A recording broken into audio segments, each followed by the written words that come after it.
پاکستان اور امریکہ کے بڑھتے تعلقات، عمران خان کے خواب چکنا چور ہو گئے۔ آج پاکستان اور امریکہ کے تعلقات میں ایک نئی گرم جوشی آ چکی ہے، اور اس سے سب سے بڑا جھٹکا عمران خان اور پاکستان تحریک انصاف کو لگا ہے، جنہوں نے اپنے کارکنوں کو یہ خواب دکھایا تھا کہ امریکہ ایک دن آ کر انہیں جیل سے نکال کر وزیر اعظم بنا دے گا۔ گزشتہ روز ایک اہم فون کال آئی جس میں امریکی secretary of state Marco Rubio اور پاکستان کے deputy prime minister Ishaq Dar کے درمیان خصوصی گفتگو ہوئی، جس میں امریکہ نے نہ صرف پاکستان کی دہشت گردی کے خلاف کوششوں کو سراہا بلکہ عالمی سیکیورٹی میں پاکستان کے کردار کو بھی تسلیم کیا۔ اسی کال میں منرل انویسٹمنٹ فورم اور ٹیرس کے حوالے سے بھی گفتگو کی گئی۔ یاد رکھیں کہ اسلام آباد میں ایک منرل فورم کا انعقاد کیا جا رہا ہے، جس میں امریکہ کا ایک سینئر وفد بھی شرکت کرے گا۔ یعنی امریکہ اب پاکستان میں طویل المدت سرمایہ کاری کی طرف واضح قدم بڑھا رہا ہے۔ ناظرین، آپ کو یاد ہوگا کہ ماضی میں صدر ٹرمپ نے بھی پاکستان کی تعریف کی تھی، خاص طور پر اس وقت جب پاکستانی سیکیورٹی اداروں نے نیوی گیٹ حملے کے ماسٹر مائنڈز کو گرفتار کر کے امریکہ کے حوالے کیا تھا۔ یہ سب اس بات کی نشاندہی ہے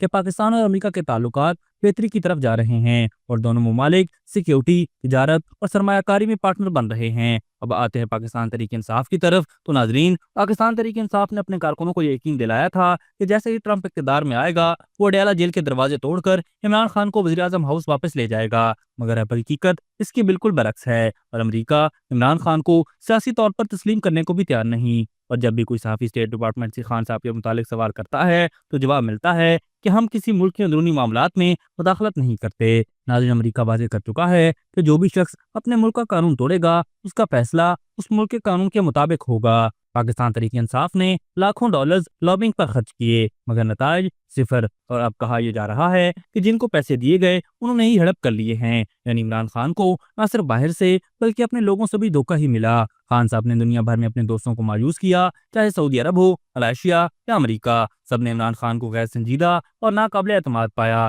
یہی وجہ ہے کہ آج وہ جیل کی تنہائی کا شکار ہے، اور اس کا بیانیہ، اس کی آخری امید، امریکی مداخلت بھی اب ماضی کا قصہ بن چکی ہے۔ اب سوال یہ ہے کہ کیا عمران خان اور پاکستان تحریک انصاف اب بھی اپنی پٹاری سے کوئی اور جادو نکال پائیں گے، یا پھر ان کا سیاسی سفر بھی ان کے وعدوں کی طرح جھوٹ اور سازشوں کے گرد گھومتے ہوئے اختتام کی طرف بڑھ جائے گا؟ ابھی تک کے لیے صرف اتنا ہی۔ مزید دلچسپ اور تازہ ترین خبروں سے آگاہ رہنے کے لیے ہمارے چینل اسلام آباد انسائیڈر کو سبسکرائب کرنا مت بھولیے، اور اگر ہماری یہ ویڈیو آپ کو اچھی لگی ہے تو اسے لائک کر دیں، اور اپنی قیمتی رائے کا اظہار نیچے دیے گئے کمنٹ سیکشن میں ضرور کریں۔